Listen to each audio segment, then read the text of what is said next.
All right, good morning and welcome to the Wichita South Central Kansas 2021 Local Consult Meeting. And let's go to the next slide. Here we go. All right.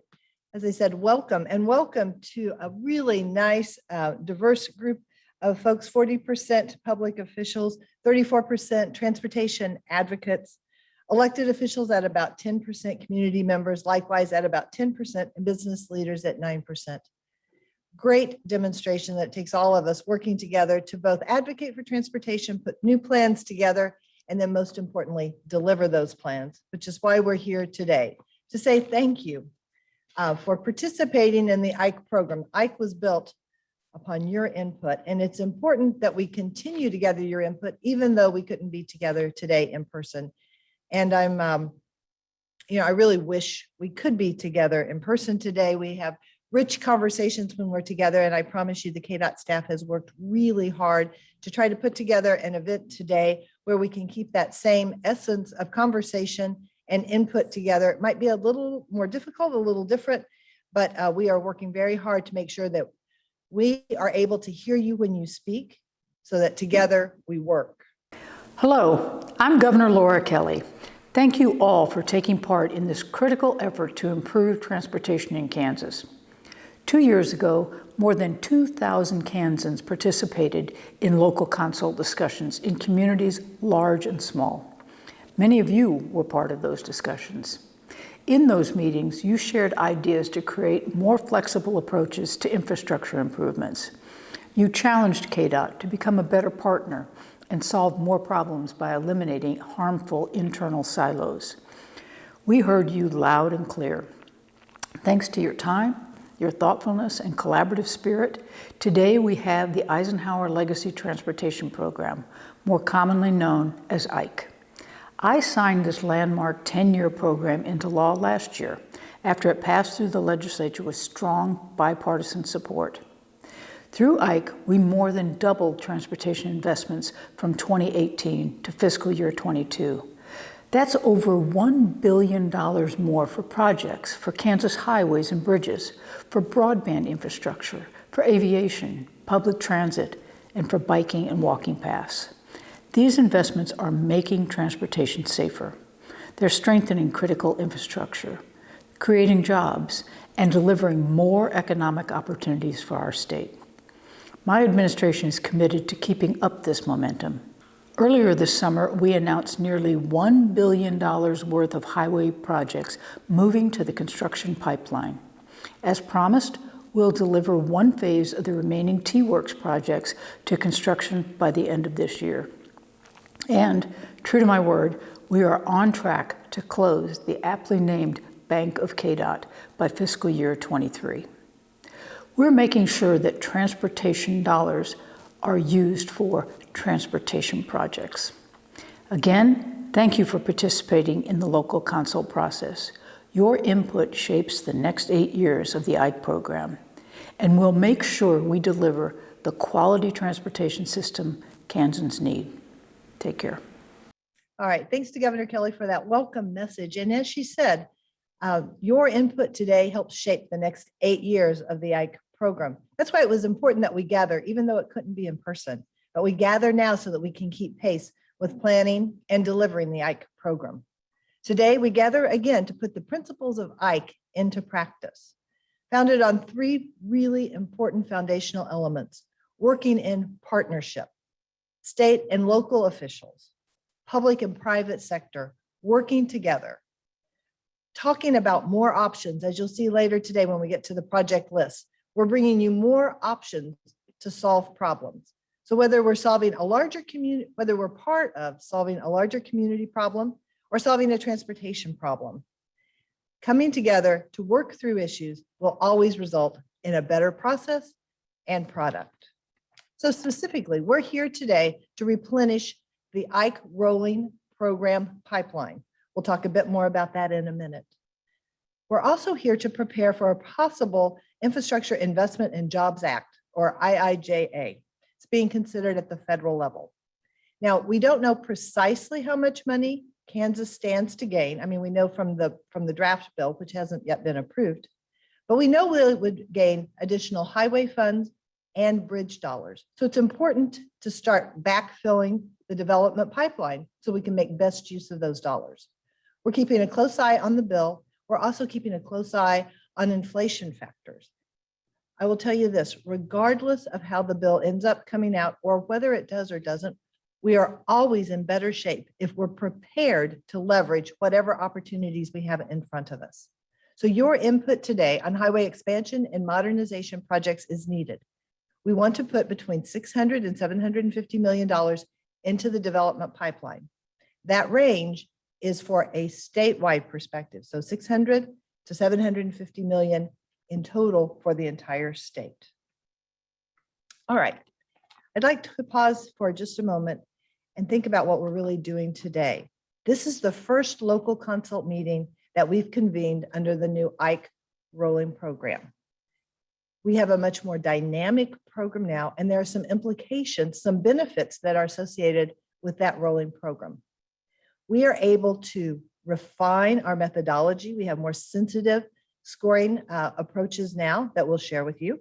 We have better information in terms of data as well as cost estimates. We have greater flexibility, and we want to take full advantage of that. We want to be able to use the best information we have available. We want to be able to meet emerging challenges and opportunities, and we learn about that from you through this process. And when you have greater flexibility, you also have a responsibility to be more transparent. I encourage you to go to the Ike website. There's a ton of information there. We've never been more transparent, and I encourage you to go there if you have any additional questions. Today, we'll follow an agenda that is similar to the kinds of agendas we've put together for local consult in previous sessions. We'll have some survey results for you. As I've mentioned, we'll have updated project lists and scores. We'll go to Zoom room breakout groups for discussions about projects. Get back together. I'll provide some information about some new KDOT initiatives, have a bit of a break, and then we will have a report out from those Zoom room breakout discussions. All right, so District 5, Wichita and the surrounding South Central area. Nearly 2,000 Kansans replied to the survey. I was thrilled with that because that very much is in line with the 2,000 Kansans that provided input through the development of Ike. And from District 5 specifically, we had over 200 responses. Your priorities are reflected here on the screen. 27% said that safety was your top priority, is your top priority. And then a fairly even distribution across economic development, preservation, multimodal choices, and less congestion. So we know safety is a primary priority, and I ask you to bear that in mind as we have some project discussions. I also think it's interesting to dive a little deeper into the responses related to priorities. So in terms of development, you'll see that District 5 sees or is reporting slightly better increases in terms of increasing development. And in terms of congestion, and this is a good thing, not quite at the same rate of seeing increasing congestion as compared to the other districts across the state. Now, while we don't have time today to talk about public transportation and active transportation, because we're really trying to keep this a tightly focused meeting, it's super important. And we know that for the state in terms of quality of life. So I wanted to make sure that I spent just a moment to acknowledge the comments that came through the District 5 survey. And really, we had more written comments about these two issues than any of the other priorities. There's a need for more routes, additional locations, and extended hours. Interest in more connectivity through bike paths. Those contribute largely to access to education, access to jobs, safety, and certainly quality of life. We recognize that. We know there may be some additional dollars through IIJA, and we look forward to working with our partners to get more dollars out to address these concerns. Now, you've heard a lot about these 2,000 Kansans that came together to put Ike into place. We are coming right back to you so that we can keep the momentum going. So Ike, it's about $9.9 billion over 10 years. It's designed to strengthen infrastructure and provide more economic growth opportunities across the state. A quick view of the investment. $5 billion is targeted to preservation, and rightly so. It's about half the program. Our state highway system is worth north of $30 billion. It's one of the state's most valuable assets, and we need to make sure we're taking care of it. About $2.3 billion has been targeted for modernization and expansion projects. Those are the projects around which we're talking about today. And you can see then how the other allocations have been targeted. Now, specifically, in terms of minimum investments, and I want to highlight that word minimum. For District 5, at a minimum, we anticipate letting to construction at least $300 million. Now, when you look down the column of modernization and expansion work, you'll see that it totals 1.1 billion. But on the previous slide, I just said we anticipate targeting 2.3 billion for modernization and expansion. Exactly. That differential represents flexibility. We intend to get 2.3 billion out at a minimum. We have only identified the minimums for each of the districts. That allows us the flexibility to meet your emerging opportunities. You'll see there we've got about 4.4 billion in preservation spending. We know that we wanted a little bit of flexibility there to increase that in some of the districts. What you see on the right side, the bottom right of your screen, is that we have moved 9 projects totaling 145 million into construction for this district. And you have 2 projects in the development pipeline totaling 240 million. When you add those together, you see already we're over $300 million. That's something to bear in mind. That's why that flexibility is so important, so that we can flex up and down across the state as needed. All right, this pipeline we've been talking about, there are actually 2 of them. We have a development pipeline and a construction pipeline. Back in May 2020, we identified $1.6 billion to go into the development pipeline. In the development pipeline, that's where we work on engineering, right-of-way, design, environmental clearances, that sort of thing. 1.6 billion went in. Just this last summer, as Governor Kelly said, we pulled out about $750 million and moved it to construction, which means we've got about 842 million left in the development pipeline. As you can see at the far end now of your screen, it's time to put 600 to 750 back into development. Next year, we'll pull some out for construction.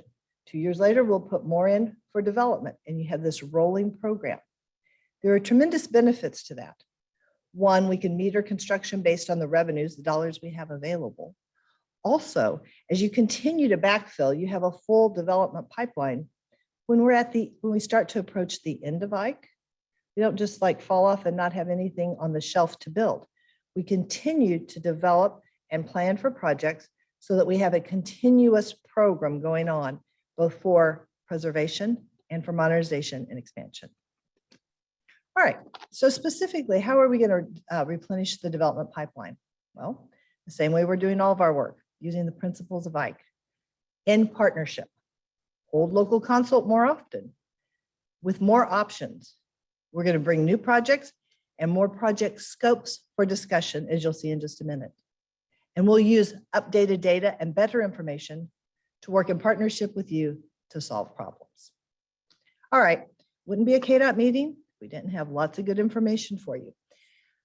I know there's a lot out there. There are 3 key pieces you want to make sure you have in front of you. These are the project lists highlighted or banded in red. In this South Central area, you have 3 project lists. First, you have an urban expansion and a rural expansion. We don't score economic scores. We separate those on the urban side and the rural side. They don't compete against each other. So we have separate lists. And then we have a third list of modernization. Now, in the next couple of minutes, I'm going to review what remains the same from 2019, and also talk a little bit about what's new or what's been updated in 2021. So let's start first. We have the same scoring process, same project types, same factors and overall weights. Just like before, we're bringing you draft engineering and economic scores for your review and discussion. And then we'll talk with you and assess input to inform the regional priority score. Important to note, scoring allows us to fairly compare projects because we've scored them the same and we compare them in a relative sense. But scores can't give us an exact or precise answer. Nothing about this is perfect, but it's relative to each other, so we get a really good handle on the relative importance of projects. Our process reflects this, and we rely on you to help both kind of like boots on the ground, make sure the scores are making sense, and also to inform our decisions. Now, I said we have the same project types, factors, and weights. Let's start first with the big spend of $5 billion on preservation. That is scored 100% by engineering data, and we don't bring those lists to you. Modernization projects, where we add shoulders, flatten hills, make the system we already have in place work better for you, we bring those lists out. 80% of the score is based on engineering, and 20% is based on local input, some of which we're gathering today. On the expansion side, that's where we add new things to the system, like lanes and interchanges and passing lanes.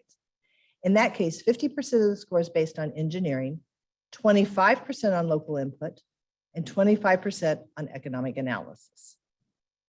A little more detail on the modernization scoring. We look at engineering factors specifically, like geometrics, how curvy is the road, how far ahead can you see, safety, capacity, and pavement. We also look at other factors because we're not just looking at like an 8-mile segment. We have to think about how that segment fits in the larger system. So we look at things like route continuity. Have we done some work on one end or the other of that segment? And previous investments that have been made on that route. In terms of expansion, though, this is where we're adding something new to the system. We look at current and future congestion. We look at truck traffic and safety. In terms of economics, we'll talk a bit more about that in a minute, but we look at gross regional product and traveler benefit and consider cost. Just like modernization, we also look at route continuity and previous investment. Now, I mentioned that we have done some updates to create more sensitive analysis or more sensitive scoring methodology. First, on the safety side, we consider both the crash rate and the crash frequency to make sure that one really severe accident doesn't overly influence the scoring, nor do we miss if accidents are happening very frequently, but they're fairly minor. So this is a more sensitive analysis for expansion. The next one, the easiest way to explain this one, is that we have increased the point threshold for current and future congestion and truck traffic. And this is based largely on some input that we received in 2019. You can think of it sort of this way. It's like grading on the curve. As we see truck traffic increase, as we see our system improve, as we see those sorts of factors starting to rise, essentially you don't want every project to score a 100. You need to have a more sensitive analysis. You need to be able to discern differences at a more granular level. It's like grading on the curve. We've essentially raised the curve. So projects in total don't score as highly, but the rank doesn't change very much. It's just we have a more sensitive analysis. Likewise, we've updated economic scoring. Let me walk you through that just a little bit. So it was in 2008 and 9 that we introduced economic scoring here at KDOT.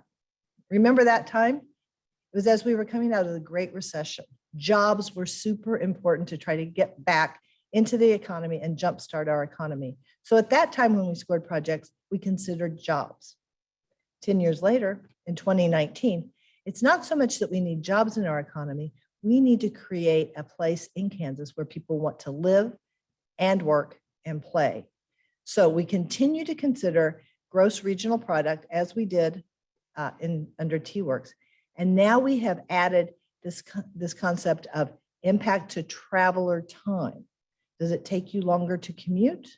Is it easier to get where you want to go in your free time? So in 2019, we introduced that as 50% of the score divided by cost. And then we added that same factor in as 50% of the scoring. That was a step in that direction of considering cost. Now we're taking a further step as we think about potential inflation factors and other sorts of things. And we have the GRP plus the impact to traveler time added together and then divided by cost, meaning cost is a larger consideration now than it was in 2019, consistently applied across all projects.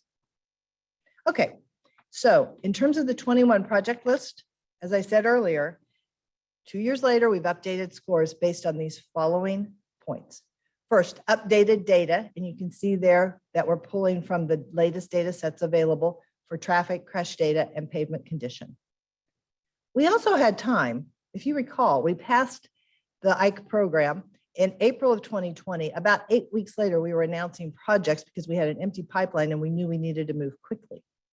In those intervening 2 years, we were able to get staff out into the field to verify, to take a look at these passing lane opportunities, and we did a statewide analysis. You're going to see that reflected today in the project list because we have better on-the-ground information. As we were out there taking a look and verifying things in the field, we also took a look at scopes, and we were able to refine both the scopes and cost estimates. Today, you'll see a good example on East Kellogg phases 1 and 2. Those are different projects than they were configured previously. We also reconfigured those scopes in coordination with Andover and the city of Wichita. I've already talked about scoring methodology, which reflects feedback that we received. And you're going to see some new projects today that have been added to the list. All right, so this is that show your math kind of moment. So in 2019, you saw a list of projects, you might recall. Now we're headed to 2021, and I want to talk about the 4 major buckets that have resulted from 2019 going into 21. First, some of the projects have been moved to development or to the construction pipeline.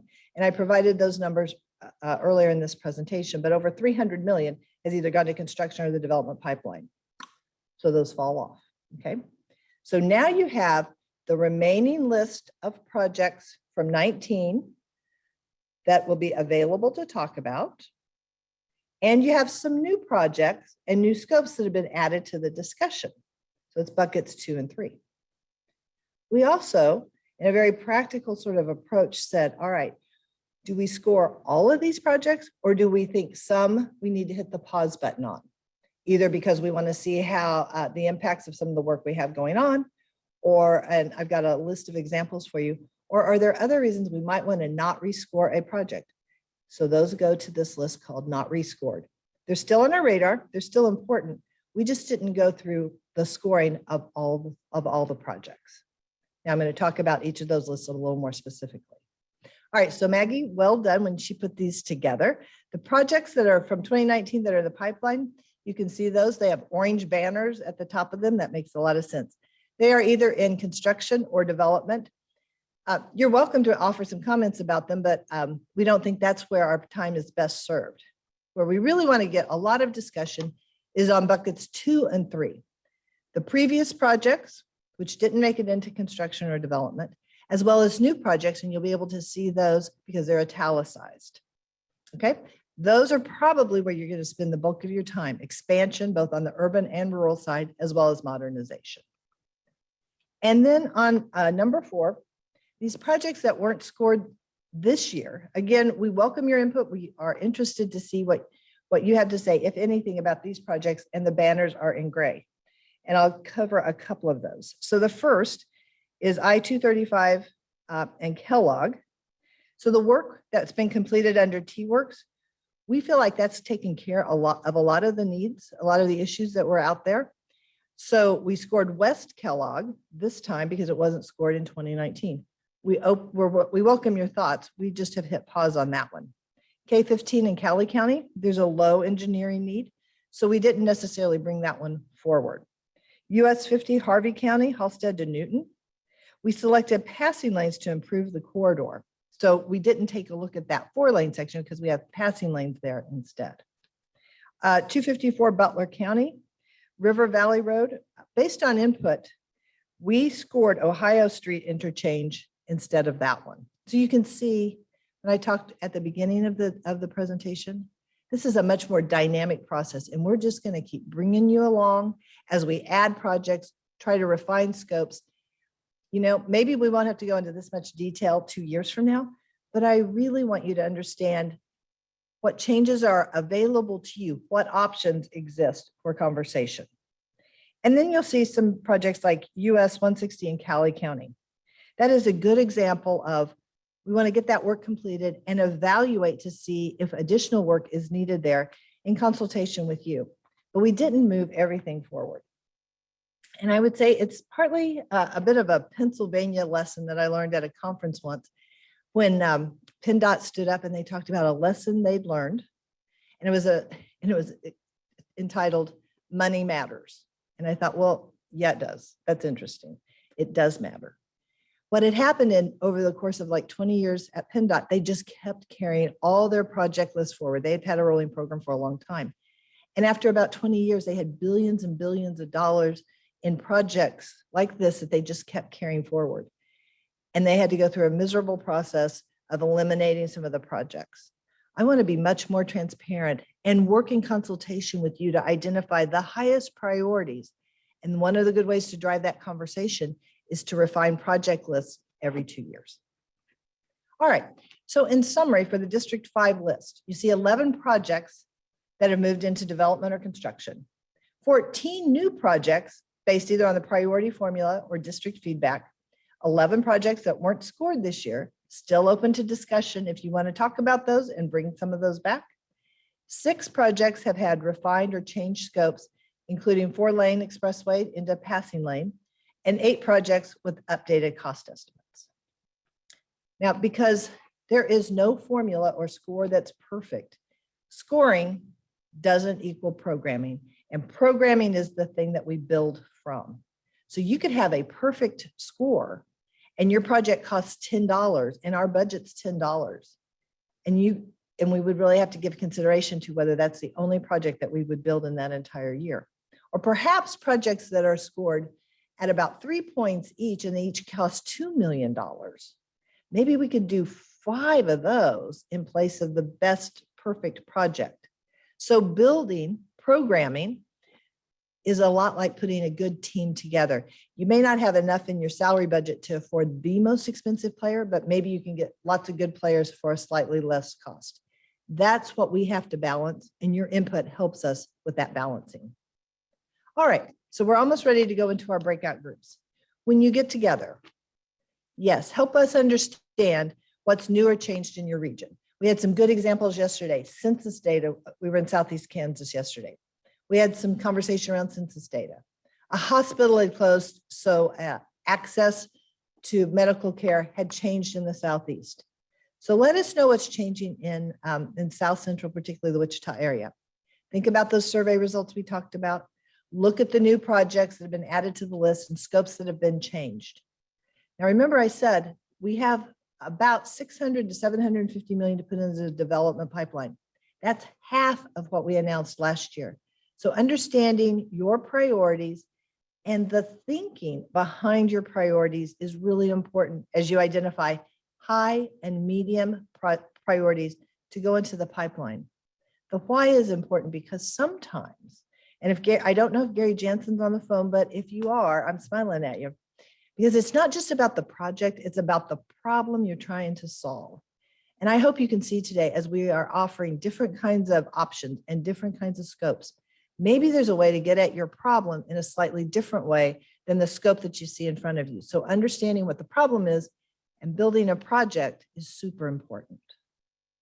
All right, so how this works. We're gonna just hang tight for a minute.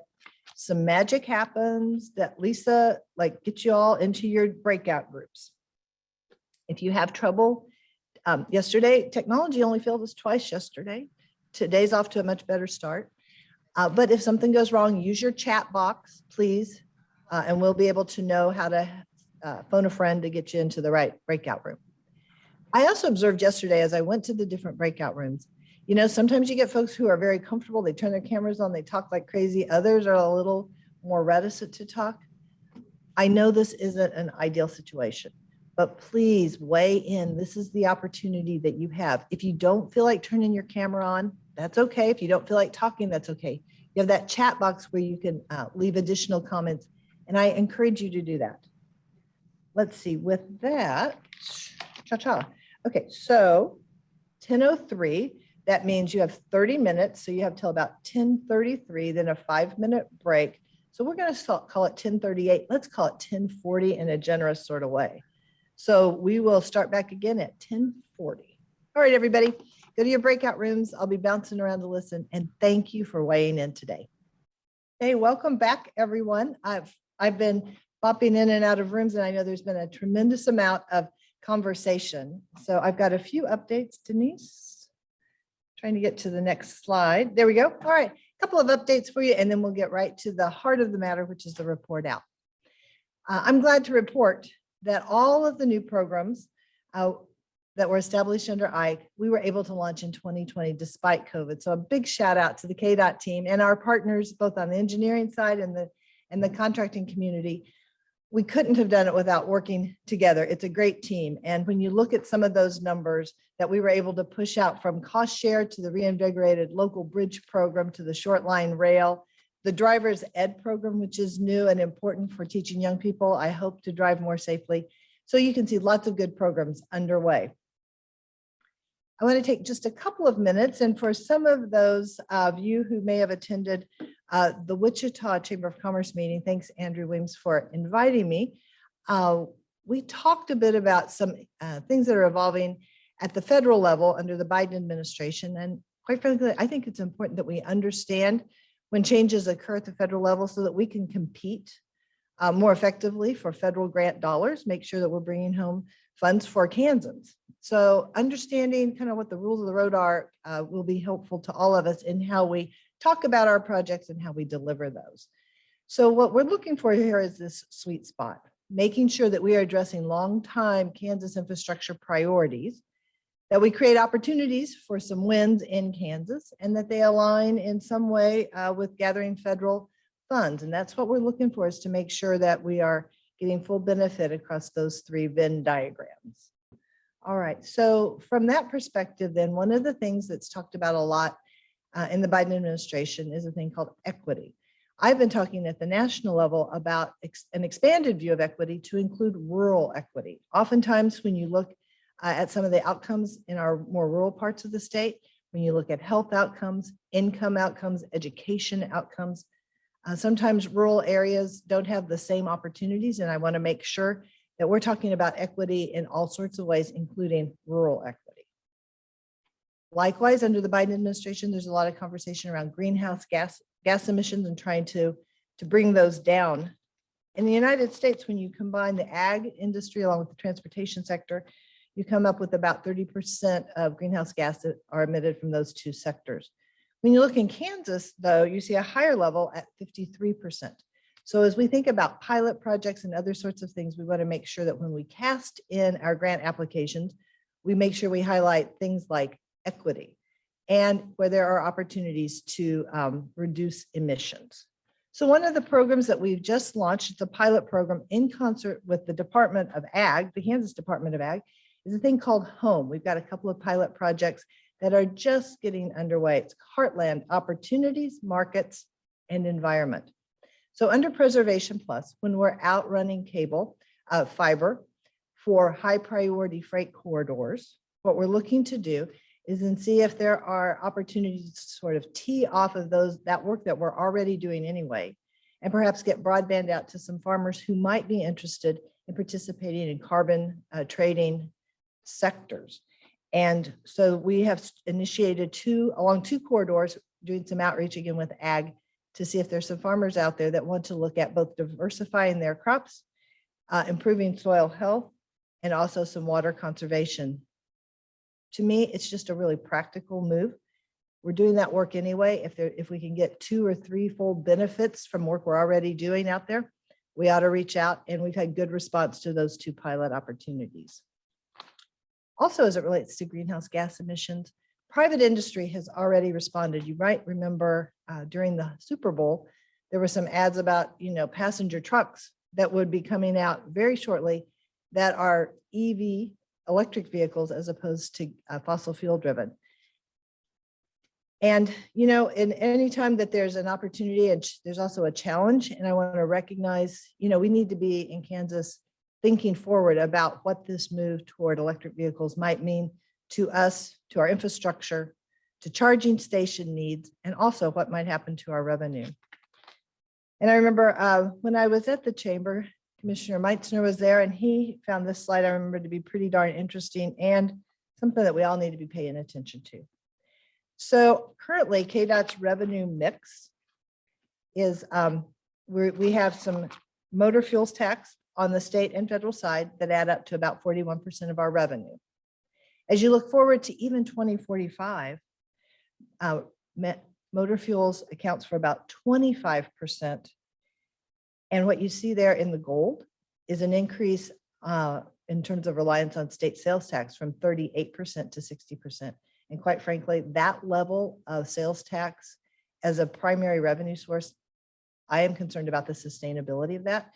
We need to enter the national conversation related to what are other revenue sources that could be available to make sure that our transportation system stays healthy and is serving the needs of all Kansans. So one possible approach that's being discussed is to move from paying at the gas pump to paying for miles driven. And sometimes folks are like, well, yeah, but why don't you just charge or add a surcharge to electricity for electric vehicles? And I would suggest that that is an option, because cost to collect is something we absolutely want to take into mind. But there's also now a lot of conversation around hydrogen fueled vehicles. And so you get into this place where you're chasing technology, you're chasing the thing that's going to motor cars, as opposed to charging for the amount of product, in this case, transportation system that's being used. So we are initiating, KDOT received a grant from FHWA this spring. We've just completed the contracting work to initiate a study. And I can't underscore that enough. It's a conversation to understand how a road usage charge might work in rural states. There to date has not been a strong Midwest voice in the national conversation, and I want to make sure that Kansas has its place at the table. Otherwise, the coasts are going to end up telling us how a road usage charge might work, if that's the method that the nation moves toward. So we'll be adding a Midwest perspective. It happens in 3 phases. First, there's outreach. Then there's the design of the pilot program. And I want to be super clear here. We're not tracking anybody. It's an opt-in program, entirely voluntary. Chambers of Commerce have indicated their interest. Some contractors have indicated they're interested in understanding their fleets and how a road usage charge might apply to them. We've had folks from other states, from Oklahoma and Missouri, communities on our borders, that have said they want to participate. Minnesota wants to participate. Entirely voluntary. I can't say that enough, but it's so that we can understand what a road usage charge might mean to Kansans. And you can choose your technology or none at all and just do it on old-fashioned paper and pen. Then we'll go into a test. We anticipate into the test or the demonstration pilots, wrapping up in November of 2023. So a lot of conversation to be had, but I wanted y'all to realize that that's one of our new initiatives. If you're interested in participating, please let Joel Skelly know, and you can see his phone number and his email address there. I also want to talk for just a moment about a conference that's coming up, a remote conference that's coming up on October 15th, sponsored by KDOT, Kansas Department of Ag, and the 10 MASTO states. So those are the 10 upper Midwest or upper heartland states in the central US. And again, having a conversation that's related to mostly rural, mostly ag states, so that we can understand a couple of things. One, how to drive down the cost of transporting ag products, how to expand economic opportunities, how to diversify crops and improve soil health. So those would be 2 different panels. We'll be bringing together public and private sector leaders from across those 10 states, really to talk about this intersection of transportation, ag, and technology. It's a virtual conference. We hope to have speakers in studio, so to speak, at Manhattan on the night before Farmageddon, when K-State plays Iowa State. You can see the link there. We'll be getting more information out early part of next week related to this upcoming conference. There's a world of opportunity. There's a world of challenge. We will fare better if we talk about pilot programs, things to try. We need to take full advantage of when we have opportunities. And now is a fantastic time to be in transportation. So with that, I feel like we're ready for, right, Maggie, the report outs? Okay, so I think we go to Lisa, who brings up the score sheets. And as Lisa is doing that, I want to point out how fantastic it is. We have 127 folks who have stayed on the line. That that stay power is super important to the conversation, and I appreciate everybody hanging in there. And I also appreciate when you can see a project that has clearly tons of support. So let's take a look at, we've got our facilitators on the line. I'm going to look to the facilitators to summarize the conversations that you had in your breakout groups. So clearly, let's start with 727. And Rachel, I think I heard through the grapevine named Maggie that you had some good conversations in your group. I wasn't able to get to all the groups. So Rachel, could you hop in and tell us about 727 and 728 as a connecting link? I sure can. Thank you, Secretary. The main discussion around this or these two projects, but specifically 727, was that while the group really appreciates all the work that has been done to improve that route a little further west, some of those improvements have only made the need for this project all the more clearer as drivers drive east toward Andover, which is growing, and all of a sudden, are faced with a stoplight that maybe they didn't expect. So safety was a big factor in the discussion, as well as then the economic development around some of the improvements over at Andover. Okay, Rachel, thank you. And I appreciate, this is, I think, one of the powers of the rolling program is what you just said. Hey, things have improved on one end. Now we see whether it's a bottleneck or a growing bottleneck on another segment. That's the power of a rolling program, is to be able to be nimble enough to address emerging concerns without forgetting about the things that have been priorities for a long time. Calvin, I think you had, I popped in for just a minute into your group. Calvin, do you want to speak to this? And then Matt Messina. Yeah, we heard very similar things in our group. The big thing that was mentioned was just the congestion at 143rd Street, which to Rachel's point is because we have freed up the bottleneck to the west. So now the bottleneck has shifted to 143rd Street. So this was a high priority, as was 728, which is the next project to the east. Would you, and Matt, I think you also had some conversation around these projects. Yeah, and that would just be echoing exactly what Calvin mentioned, the growth in Andover and the congestion issues that are now occurring at 143rd. Okay, all right, very good. Let's move on to 732, which we know is an important long-term project, the Northwest Wichita bypass. I see some good stars there with one arrow. The arrow indicates a second, kind of like the medium priority. And Michelle, Nita, maybe we can start with you. Yes, Secretary. We have this marked as a high priority from our WAMPO representative. They supported it because of an increasing economic development and freight corridor development. Okay. Other conversation around 732. Secretary, this is Corey. Yeah, Corey. Particular to this project was access to healthcare. With the growing population in West Wichita and the increase in annual ER visits, they saw this piece of infrastructure as being very valuable to accessing hospitals in the area. Okay, thanks, Corey. How about this, the Webb Road interchange coming in at $30 million? Matt Messina? This is Mayor Jim Benage. This is a big high priority project for Bel Air because of the economic impact, and I think it got underscored on economic impact. We have lots of businesses that have bypassed or gone around Sunflower Commerce Park simply because of the dangerous access to K254. So this is a pretty high priority for Bel Air and also the K254 for Sure. Okay. And Mayor, I actually was in your room for a few minutes and I heard you say that one of the benefits of local consult is for folks to be able to ask questions about scores and for us to take a step back and see if we need to rescore. I think in your room, I also heard about the ARC 95 bridge and that it should have been, probably should have been on the list. Maybe we missed it. And so this is exactly that kind of opportunity for us to take a step back, make sure scores are making sense, or if they're, or if we need to take a deeper look, if we need to add some projects. So that's precisely what today is all about, and we'll be doing both of those things. I also wanted to point out how pleased I am that this is the first time we've actually had a project that isn't a highway project on an urban expansion list. And we can see that in the Heartland Flyer extension, and heard some of that conversation.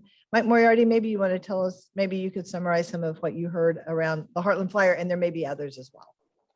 Yeah, so we were happy that project received some good discussion in my group based on what you just said, right? It's very atypical for what we usually see in our expansion list.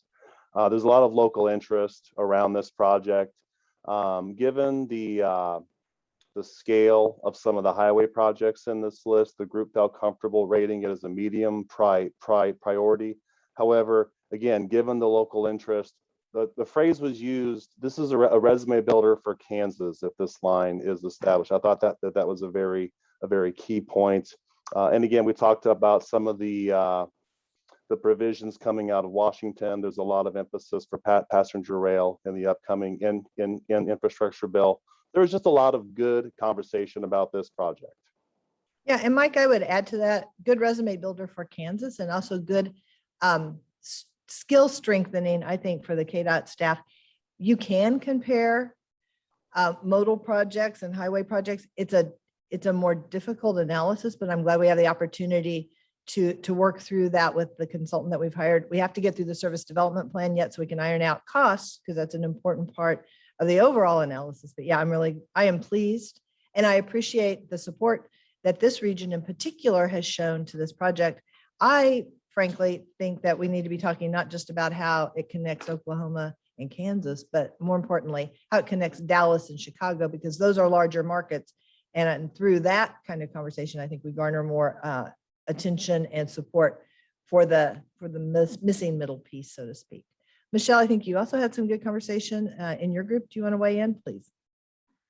Yes, they also agreed that it was kind of a resume builder, and that it was critical to development for tourism and education, but also brought up the really interesting fact of that it provides more equality, because people without cars would be able to access the South a little bit easier.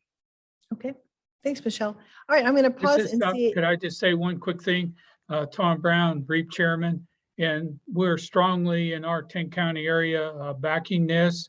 And one of the other things is it opens up a corridor for younger people for jobs, and we're short of people.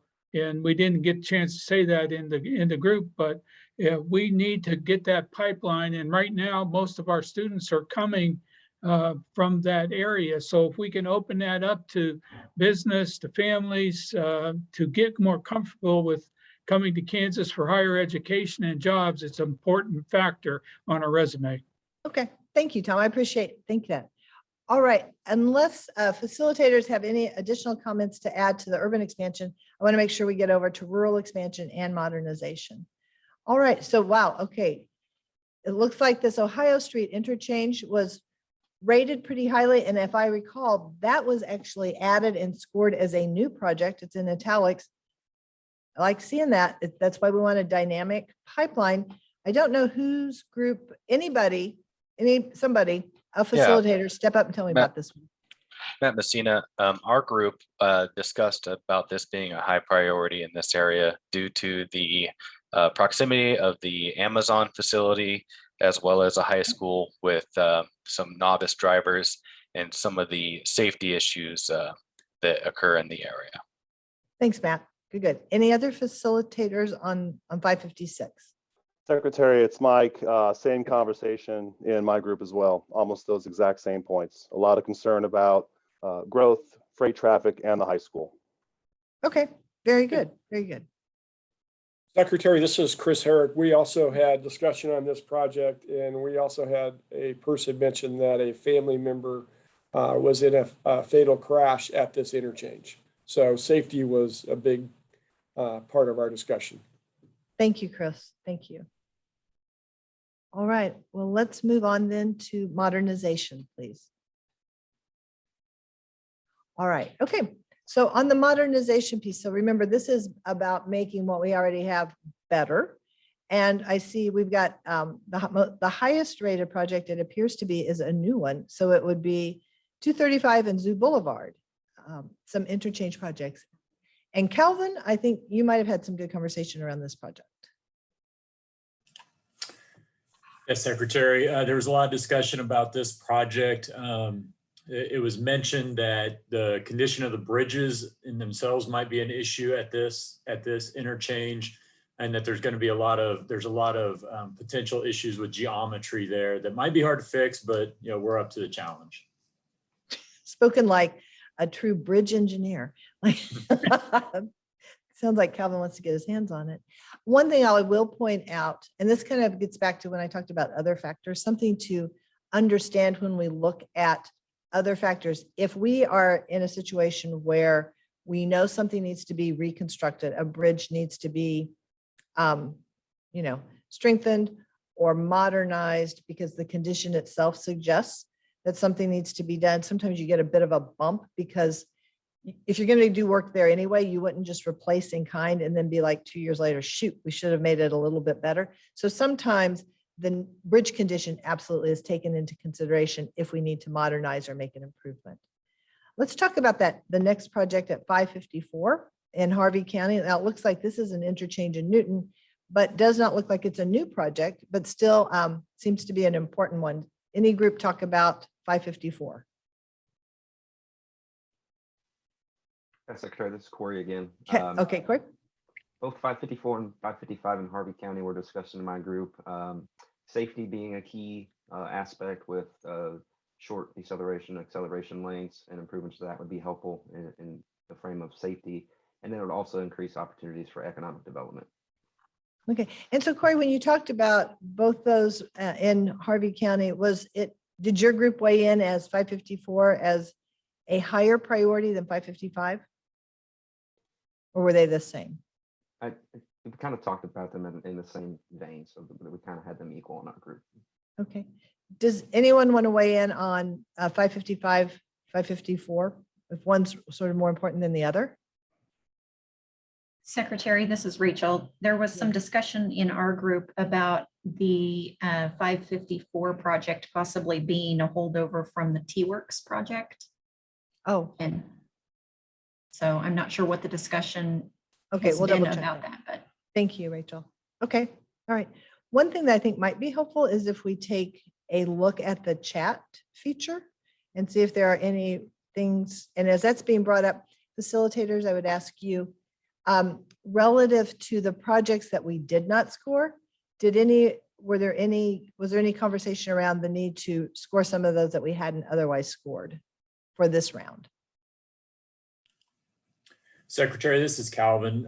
There was a project that wasn't on the list, and I'll be honest, it's not even a state project, but it sounds like it's a project of regional importance in southern Sedgwick County, which is the ARC 95 improvements. That was brought up by a couple of different people in our group. So it involves an interchange on the turnpike and some improvements in southern Sedgwick County.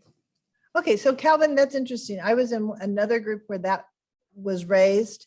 So I think someone thought maybe KDOT had inadvertently or mistakenly not included it. So I think we need to wrap our heads around if that's on local infrastructure and it's a KTA local issue. And then we need to provide some clarification coming out of this meeting. Because some folks, I did hear someone say, no, it's a KDOT issue. So I just want to make sure that we do a double check, and then we need to let everyone know where that lands.